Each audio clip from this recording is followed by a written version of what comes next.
So I'll call this meeting to order. If we could please stand for the Pledge of Allegiance, and the flag is there. I pledge allegiance to the flag of the United States of America and to the republic for which it stands, one nation, under God, indivisible, with liberty and justice for all. Jana, if you could please do the roll call. Tom Broderick. Here. Gina Garvey. Here. Darlene Hooper. Here.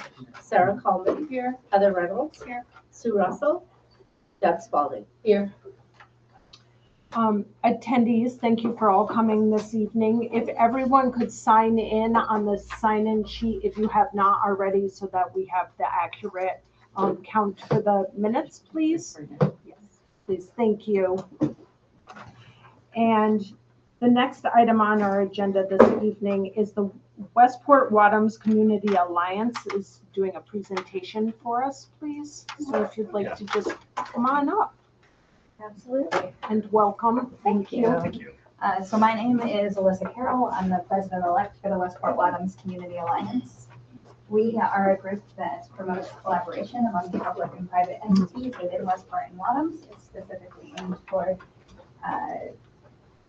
culture, community, and commerce. We are just introducing ourselves really to the Board of Education. We used to be the Chamber of Commerce, but we have since closed that chapter. We're now a 501c3 organization. And I hate standing in front of people. But basically what we have available for you, if you ever need it, is the ability to reach out even broader to our community. So we hope that you would utilize our mailing lists, our social media platforms, because we really believe that a school is a hub of culture, community, and commerce. And we would love to be a little bit more connected with you all. Any questions? I don't have any questions, but I think that's wonderful. And I really appreciate you coming and introducing yourselves and telling us what your mission is, so to speak, and knowing that we can use your outlets also is it's great, because you certainly have some connections that we wouldn't necessarily have. So that's very appreciative. Thank you very much. You're absolutely welcome. And this is Megan McWilliams and Elizabeth Mackey. They're also on our executive board. And if you want to know any of our other board members, they're all on the back for you. Oh, wonderful. Is there anything you really want to be involved in, or a good way of communication, or how do you? Honestly, I'm just learning when. Like, how do we when do we? Of course, absolutely. So our main email address, info@gowestportny.com, goes to our social media manager. Her name is Catherine. She's a paid employee with our organization, but she's only paid for 10 hours a week. So we try to respect her time as much as possible. She is the one who puts together our newsletter, which goes out to about 600 people. She also manages our Facebook and Instagram pages, as well as our website. So if you ever have any information sharing that you want to send our way, that email address is really the best way to get to us and to collaborate with Catherine. So it's the What's Happening in Westport Facebook page is monitored and run by by Catherine and the Alliance, and then also the GoWestport.com. Is that what it is? Westport Go Westport. Yeah, that website. Okay. And out of that, you can sign up for the newsletter if you don't already receive that. So we try to keep a calendar. And those magnets that you've seen around, the QR code, that's the Alliance of, trying to keep track of all the activities. So, that's also another big part of our organization, is we try to keep track of all the activities happening in town and to have them on the calendar and spread out to people. We really believe that the more that people are out in the community, the more they're willing to invest in the community. We'd like to know more about what's going on with the school. Like, for example, right out here, when I saw this thing about the veterans, I said, I hadn't heard about that. And I think that's an opportunity to let the public know that you're taking those collections, and we can do that. We can help promote that effort. Catherine is already signed up for your newsletter and does try to spread stuff when she sees it. So we are here to help when she does. Okay, wonderful. Thank you. Collaboration is key. Yes, really. Thank you very much. Does anyone have any further questions or comments? Thanks for coming. Thank you. Thanks for having us. So the next, we'll enter into executive session. Specifically, the board anticipates entering into executive session for the following reason, which is number 6, to discuss the medical, financial, credit, or employment history of a particular person or person.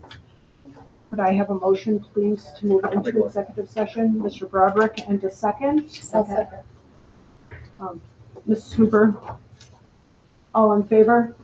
Aye. Opposed? Abstentions? Motion carries. So we are going to move into executive session, anticipation of, An hour. it will be an executive session for an hour. We're gonna upstairs to the right. Okay. Just one more space.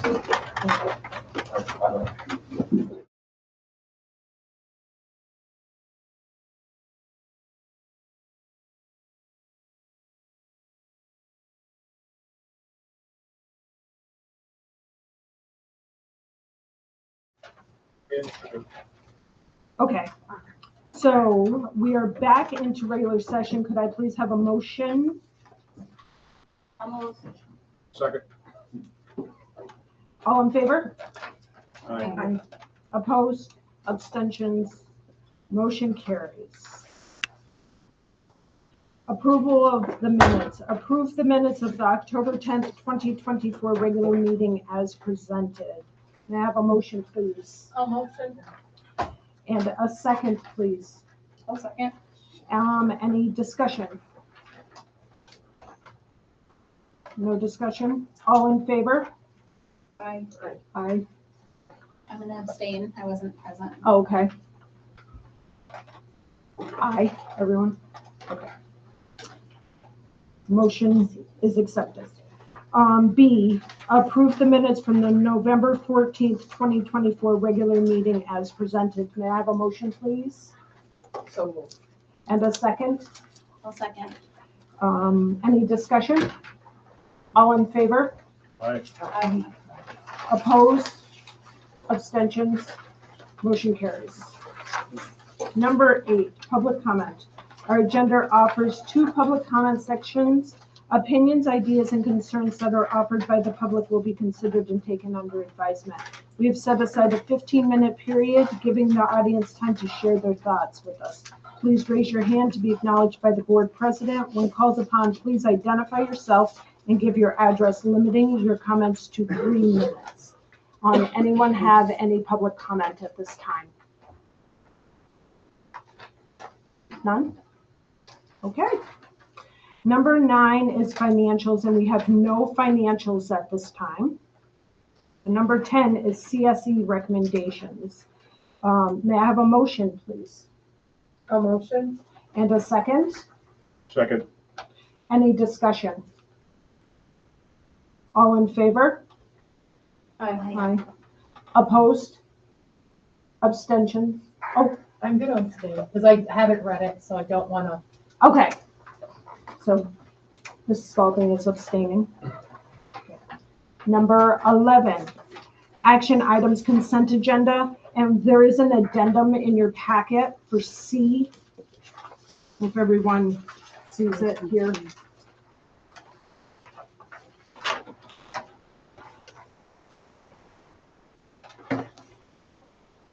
May I have a motion, please? So moved. Okay. And a second? Did you? Okay. I just have a question. Who's CDC Real Estate? That's the same group that we used, 2 years ago.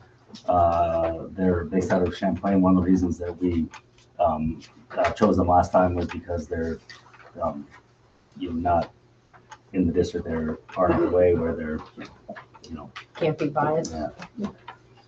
Yeah, and they, some of the work that was requested through the facilities committee was to give a report on what they had previously done, and then in addition to look for additional land that was available. So they had, some of that information already. Will a person be coming to the facilities committee meeting or just on call? It could be either, but we haven't, we haven't gotten rid. So they could, potentially they could come in person, remotely, or just provide a report. I think it depends on what they find. My question is like, do they really know the area? You know, I mean, they're North Country firm. What I would need to be reminded, but I think they provided in the neighborhood of 20, maybe 17 sites last time, something like that. So I think they did good work for us before. So really technically their job is just to search for parcels that would fit the parameters, the like basic parameters of size, Right. and not necessarily like land quality or whether or not it's ledge or whatever kind of soil. Yeah, I I think that the biggest thing is probably size that they're that they have to find. Yeah. Okay. All right. Any further discussion or questions? Thank you. All in favor? Uh, Opposed? Abstentions? Motion carries. Number 12 is personnel consent agenda. We have A through D3. May I have a motion, please? I'll move. And a second? I'll second. Any discussion? All in favor? Aye. Opposed? Abstentions? Motion carries. So number 13, policy, we have none at this time. Number 14 is the principal's report by Mr. Kyler. Thank you.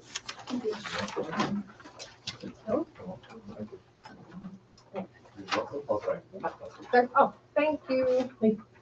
Thank you. Okay, so I'll try to go quickly. You'll see in the upper left that we are doing a 2-week spirit week, which started yesterday. On the upper right, Mr. Fiegel is helping us add some elements to our playground, and that is something that the students in the picture have helped him build and install on our playground. So that's a seesaw that's entirely made out of wood that was, I think it's safe to say, harvested responsibly from the campus of Lakeview out back. And he transported it out to the playground just yesterday, so that's on our playground now. Through 65 days of school, I included some data that is in the center of the page. So our attendance is down just about 0.57%, right, compared to last year. But the big standout on this page is that our classroom incidents, which is teacher-managed behaviors in the classrooms, are down 38%, and our behavior referrals, which are the more significant behaviors, are down 65% year over year, which is really incredible.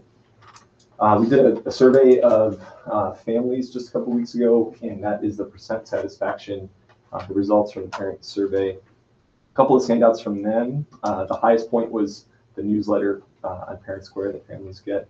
The lowest point, no surprise, is the cleanliness and maintenance of the buildings. And then 81% of families agreed that literacy instruction is a priority at the Lakeview campus, which was really reassuring to see. And a lot of the comments that families submitted, that was really great to see too. On the back, Mr. Broderick, I think, specifically asked me after the facilities committee meeting to share some information specifically about that upstairs wing. Right, think okay, I'm wrong. yeah, got it. So this is information about what each of those workers that we have in the school do. So the school psychologist and school social worker, what fits under their job title. And I can expand on that separately as much as you'd like me to. I put in the middle our New York State SEL standards that we meet through an SEL curriculum, which is a special incorporated once every 6-day cycle for all students.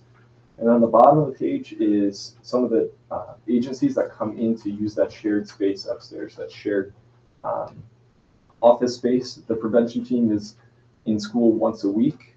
Essex County Mental Health is here once a week. And then Families First will be using that classroom, that space once a week to meet with families as sort of a satellite hub here in Westport. So families that need intake paperwork or to meet with Families First can do that right here at school, which is a huge benefit for that organization and for our families. Last but not least, we have a student to speak. I think that's really important that students start to come to board meetings. So I'm going to start incorporating that if that's okay. So I'm going to turn it over to Ari Crandalois. Great. My name is Ariana and I'm in 5th grade. First, I'm going to tell you about what a student council is. Student council is a group of students who come together to talk about how we can improve the school to make it a more comfortable learning environment for everyone. Next, I'm going to talk about who is in student council. Teacher has chosen 2 students from 2nd grade, but they are not here to pick, but they are just learning about student council. 4 students from 8th grade and 3rd through 5th grade on the student council are on the student council. We also voted for a vice president and a president, which are also in 4th grade. One thing we decided on is the choice to have chocolate milk and chicken nuggets. We were told that we are not getting chocolate milk, but we are getting poutine with sweet potato fries. We haven't heard about the chicken nuggets, but I'm sure that we will soon. We met with the cook Stevie to talk about what foods we can and cannot get. Student council also met with the cook manager, Juke. Thank you for your time. Does anybody have any questions? So they answered your questions about why you couldn't have chocolate milk? Yeah. Yeah, Because there's 7 grams of sugar. Yeah. I just have to tell you that there are several superintendents in the region that have had the same chocolate milk battle, and we have all lost. So good for you for trying. I thought you were going to say you were successful, and then I was going to tell you that I have some people that are going to need some information. I was going to tell you, you better tell the high school student council. Yes. Yeah, that's great. You did a wonderful job. I believe you are a better public speaker than I am. Very Thank you very good. much. Just to add to what she said, so we have an elementary student council right now, and she said they're integral in a lot of what we're trying to do. So they're talking about school cafeteria right now. They're transitioning to the playground next, involved in the assembly that you witnessed. A lot of that planning and execution was done by student council. So it's really great to have that off the ground, and I'm really happy Ari is representing the point. So thank you all very much. Thank you. I have a question for you, actually. Sure. The bottom of this one where it says the prevention team, the mental health and family first, is that one room for all 3 of those? Or do they each have their own room? No, it's one shared space, so it's used now 3 days out of the week. The other 2 days that it's not used, it's used for testing accommodations, counseling, small group. So Kelly Zimmerman, our assistant principal, might do a small group in there. But it's intended to be, what I described the facilities committee is that hallway is a place where students should go if they're in need of support. And there should be almost always an adult there to answer that need. So that's it. Thank you. Mr. Alonso. Yeah. This school in the past had a lot more students. What % of the building is being used? Are you using 100%, 80%? I can't think of a space that's approximately. I think 100% of the building is being used. I can't think of a space that's not being used. Not being used. There's spaces that aren't being used for instruction. We have break rooms, for example, but I can't think of a space that's not actively 100% being used. Correct. And what %, or can you tell us, grant funded on that section?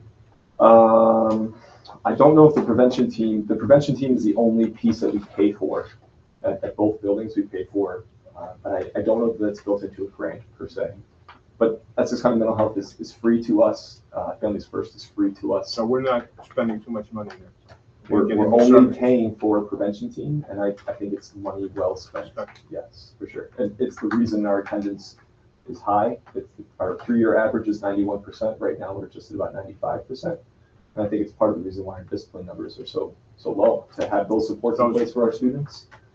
Many districts are struggling to find school social workers, struggling to find the school psychologists. Because we have those in place, we can keep all our other numbers in check.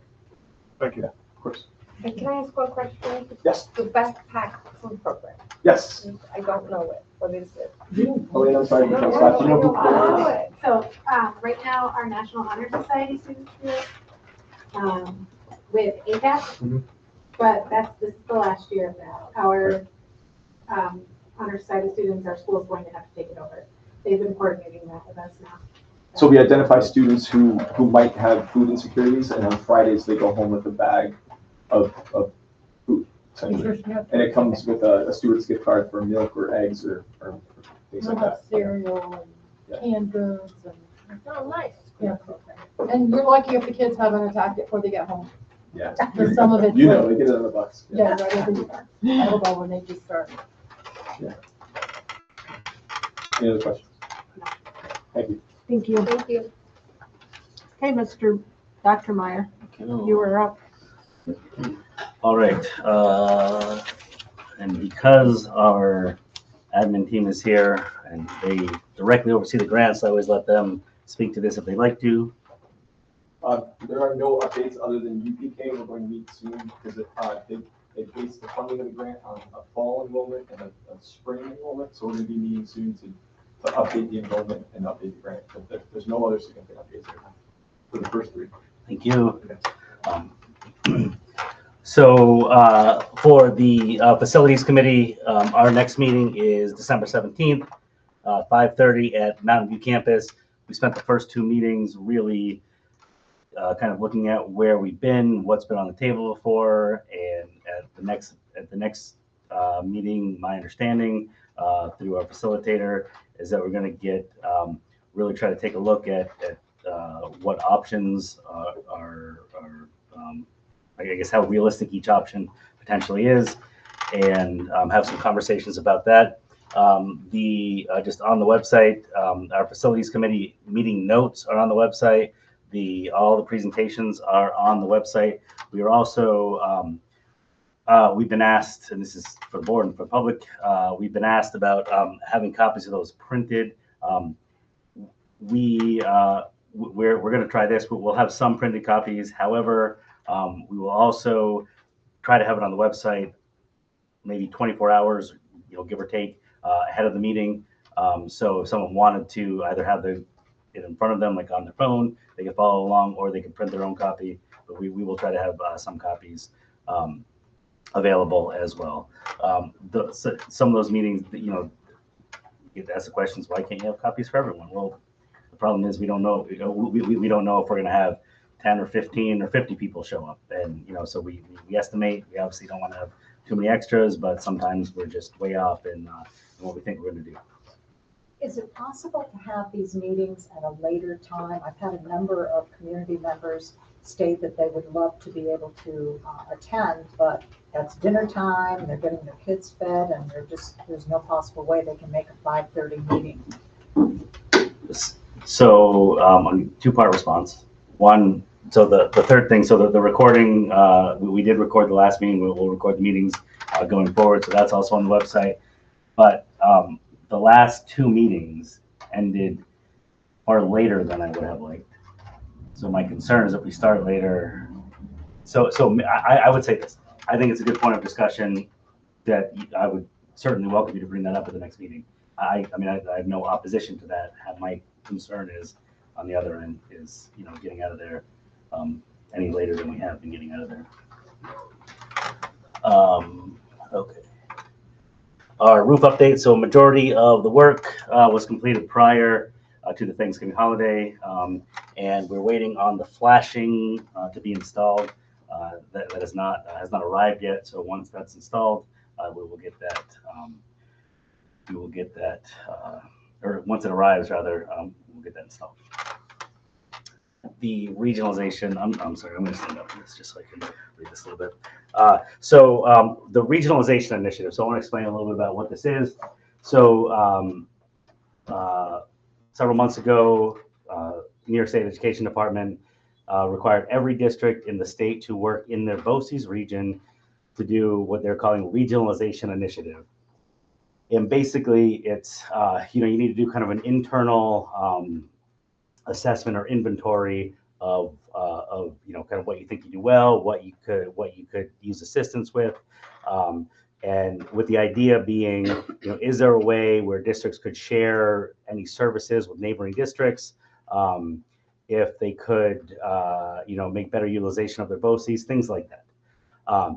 The North Country, just in general, does a really good job doing this anyway. And I say that, they're often, one of the things that North Country superintendents do at the start of every year is we sign a document saying that any student from any student from our district can ride any bus, meaning that if we send students to CB Tech, we've done this in the past. We often will meet Au Sable Valley at the exit, and then those students will ride up together. So that's like an example of sharing services. We do similar things with Keene, or do or have done in the past. Similar things with Keene going to Mineville. So transportation is one thing. The districts in our region do a good job, like sharing mechanics, different maintenance employees, from time to time. And you do have some districts that are certainly share sports teams, those kinds of things. So things that I really do think the North Country has been doing for decades. There are other parts of the state where you can't even have this conversation, where they don't want anything to do with this.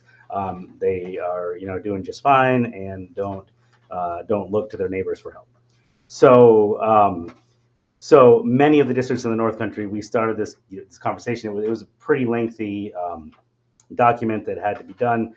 Took dozens of hours, I would say, to gather all the information that was required and submit it. It was due the very beginning of December. And like, the proactive North Country superintendents that we are, they were, I believe, almost everyone's was submitted before the Thanksgiving holiday. Well, on, on November 26th, the districts in Long Island got together to collectively sue the Commissioner of Education, saying, no, thank you, we're not going to do this. And the commissioner backed down and said, okay, no one has to do this. We had already submitted ours, so there was nothing really left to do at that point. The commissioner, however, did applaud Long Island in how they worked regionally to hire an attorney. So that was great.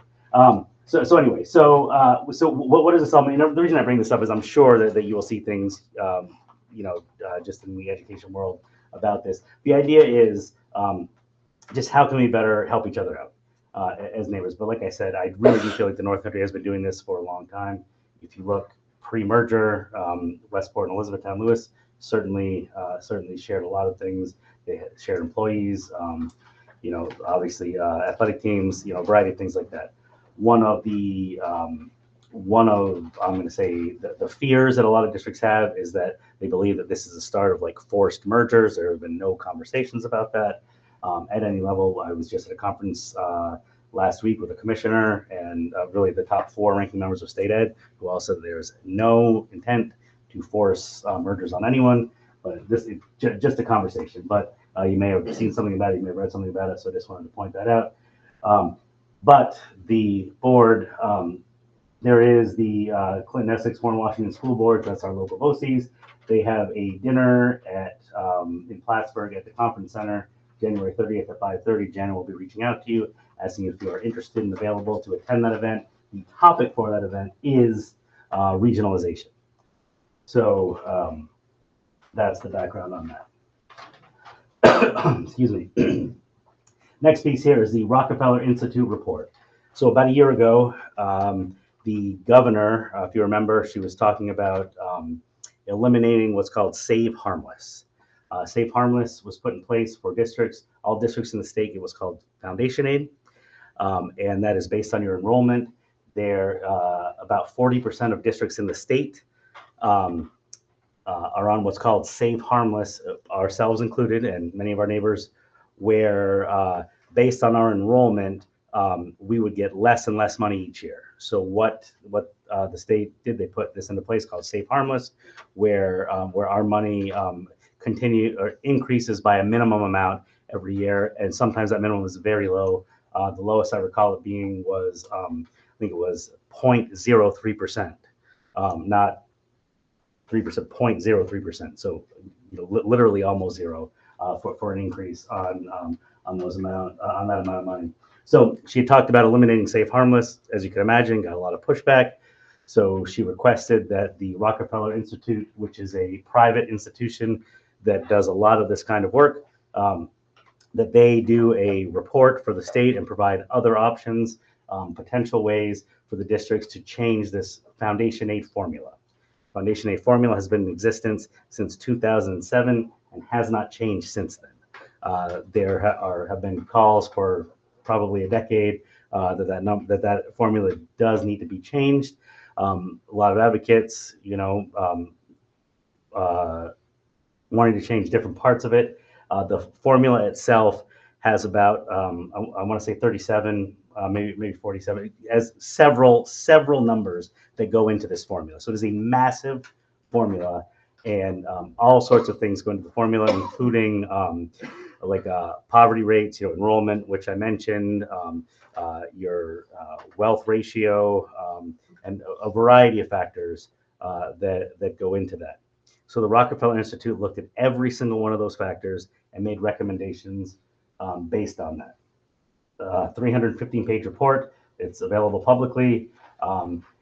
And NISBA, which is the organization that represents the school boards, and NISCUS, which is the organization that represents superintendents, they both weighed in on their thoughts. You look at NISBA, they praised the report's thoroughness and alignment with longstanding calls for formula improvements, concerned about proposals to phase out safe harmless, highlight risks of aid reductions without robust alternatives. So the report did talk about phasing out safe harmless, but one of the things that I thought was a positive in the way they recommended doing that was doing a multi-year average, so it wouldn't be such a volatile change to that formula, but a multi-year average that could certainly help districts with planning. NISCUS, again, they talked about they welcome the recommendations for addressing the regional cost differences and updating the poverty metrics. Poverty metrics, one of the numbers that goes into the formula is free and reduced lunch. Free and reduced lunch numbers are determined by the number of families who fill out the form saying they qualify for free and reduced lunch. That's wonderful. The problem is with so many districts, Boquet Valley included, we offer all of our students free and reduced lunch. So there's little incentive to actually fill out the form when you get free lunch anyway. So that's a number that, the state was seeing that number. It appeared through that number that the number of free and reduced lunch students was dropping, when in fact that wasn't the case. It was just that they had other ways of getting the free meals. So they did have other ways of determining poverty. Supported increased equity and funding, but expressed reservations about removing safety nets like safe harmless. So again, concerned about safe harmless.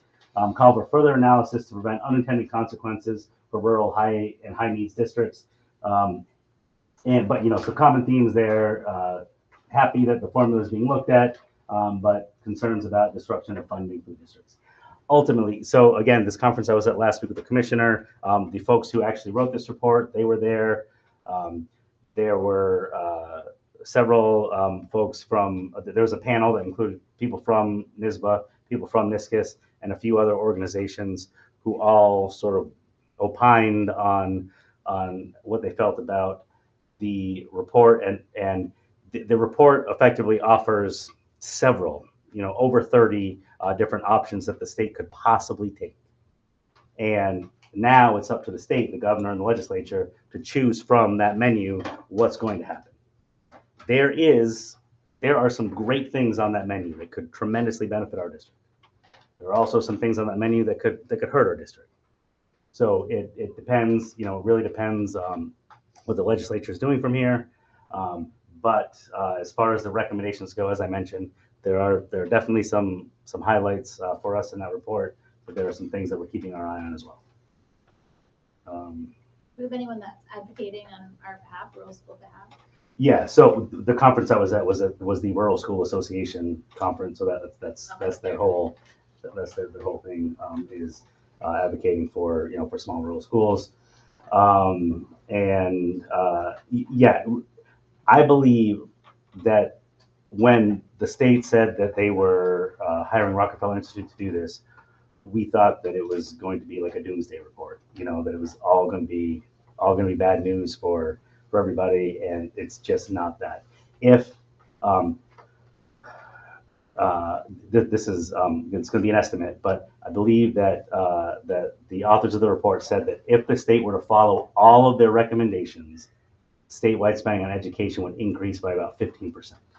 So that, of course, is not going to happen, right? They are not going to follow all. One of the things in the report, just for example, for a great example of a recommendation that I don't think the state loved, Rockefeller Institute said, if you were going to mandate that school districts have electric buses starting in 2027 by 2035, that's great. The state should pay for every single one of them.